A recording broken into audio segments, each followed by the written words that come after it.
Well, hey, you guys. So recently, Vox came out with a video about why it's hard for Americans to retire. And of course, that immediately caught my attention because I could see how people think that. But as a financial expert, I talk to people every single day. Again, they're struggling to make ends meet in the present day, let alone think about retirement. But also what I see is when it comes to people and their decisions with money, this is why it's so important to be wise with our money. Now, we all know that investing is one of the most powerful wealth-building habits that you can have, but sometimes it doesn't always come easy. So today I want to talk through 3 reasons why it is tough for Americans to retire according to this video. And I want to offer some solutions if you're someone who's trying to find margin to invest for retirement. And trust me, there's always hope, okay? Even though it's tough, it's not impossible. So stick around to the end because I'm going to reveal my number 1 investing tip and you don't want to miss it. Well, the first reason this video gives why it's so hard for Americans to retire right now is all about unequal access opportunities to investing. So they talk about the history of the 401k plan and the current Roth IRA system, and they argue that it's unfair for such a large portion of U.S. workers to not have a company match option through their employer. Countries like New Zealand and Australia, Germany, Canada, and the United Kingdom have automatic enrollment for all citizens. Currently, U.S. employees only have that option if their employer offers that benefit. So that can be a bummer for sure, but I'd also say all of those economic systems are very different than the U.S. And so there is an idea that, there's going to be external circumstances that you can't change. Again, government policy and investment opportunities from other countries. So unless you want to move to one of those countries, this is the option that we have. So yeah, you can actually choose where you work based on their benefits. So that could be something you look into. But again, the way our system is set up, the way the economy is structured is just very different. So what does the retirement opportunities look like here in the U.S. when it comes to investing? Well, a Roth IRA is a great option. You can also open up a mutual fund or an index fund like a Vanguard account. Your money can grow in these accounts just like a 401k when it comes to retirement options. But again, you may not get the same tax benefits depending on what's going on here. So again, your Roth IRA is a great option because it grows tax-free versus a traditional IRA. But if your company has a 401k and a match, go up to the match first and then go and fund your Roth.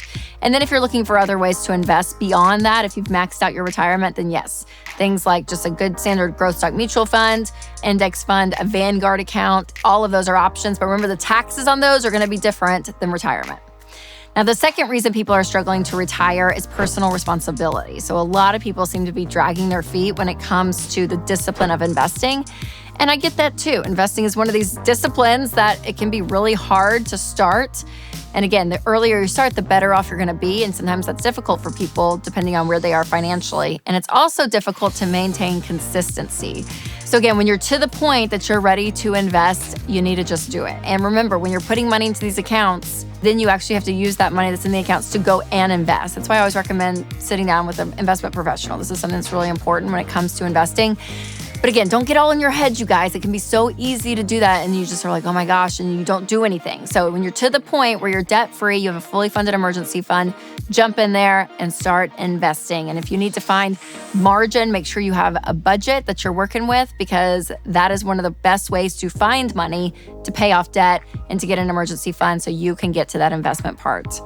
And again, the earlier you start, the better off you're going to be because of compound interest. So get out of debt as fast as possible, get your savings and emergency fund as quick as possible. That way you're able to put 15% of your income into retirement. And then from there, you can put some money away for kids' college, pay off your house early.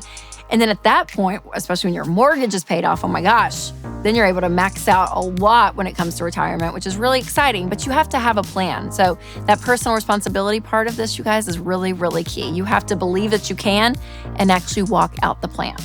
So before we talk about the third reason, I want to tell you about a faith-based alternative to health insurance that can make healthcare more affordable. And that is Christian Healthcare Ministries. CHM allows members to share each other's healthcare costs, and it's as easy as 1, 2, 3. Step 1, choose your healthcare provider that you want. Step 2, submit your eligible bills. And step 3, get reimbursed. CHM members that take care of your eligible medical bills. And with no networks and the freedom to choose your healthcare provider, CHM is the best option for Christians who want to take care of their families and help other believers. So find out more at chministries.org/budget. Now, the third reason that people are struggling to retire is leakage, aka dipping into retirement savings early. You guys, do not do this. This is why we say to get an emergency fund first before you invest.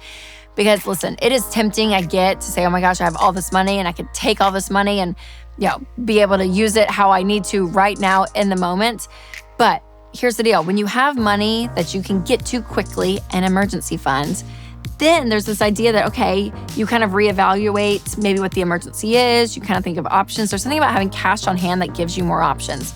But when things are locked up in retirement and you feel like that's the only thing I can do, people make really, really bad decisions with this, okay? So when you take money out early, not only can you be taxed on it, but depending on the investment, you're gonna have fees. There's gonna be an early withdrawal. I mean, like all of it. So it gets really, really complicated and bad for you because this is money that could be growing, which I think is so, so key. And again, retirement investing is one of these things that you wanna do that you put your money in and you leave it. And you leave it and you just let it grow, okay? That is what is so, so key. And it's gonna be less tangible to get to versus the emergency fund, which is fine. But when you leave your money in there and let it grow over time and it goes up and down with the market, you're going to earn a lot more. Compound interest is your friend. And you have so much potential for financial growth when your money's sitting in those accounts versus if you take it out and use it and spend it. And a lot of people argue that if you withdraw from your principal funds, it's not as bad because you're not gonna have this big penalty and fees with it. But still, you guys, you're taking out the vehicle of what's gonna build you wealth, okay? So you have to think about, hey, mathematically, what am I doing to this? So trust me on this one. All right, now for my number one investing tip, this is something my husband Winston and I have been doing for years, and it is so helpful, and that is to work with a professional.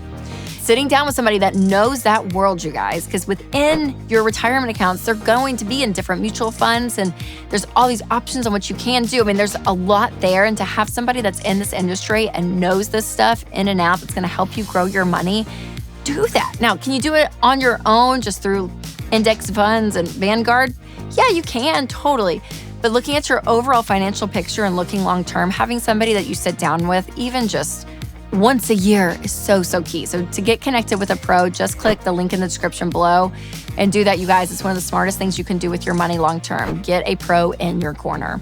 And along with that tip, I would say the best way to find margin when it comes to investing too, it's a budget. And we talk about this a lot, but seriously, tell your money what to do. And when you have a plan, you're gonna feel like you got a raise. You're actually gonna be able to do the things you wanna do. If you say, yeah, we're at a place we wanna invest and we want to invest, well, you put it down and you make a plan to do it. I use EveryDollar, our budgeting app, and it's fantastic. So I'll leave a link on that below as well. So make sure to check that out.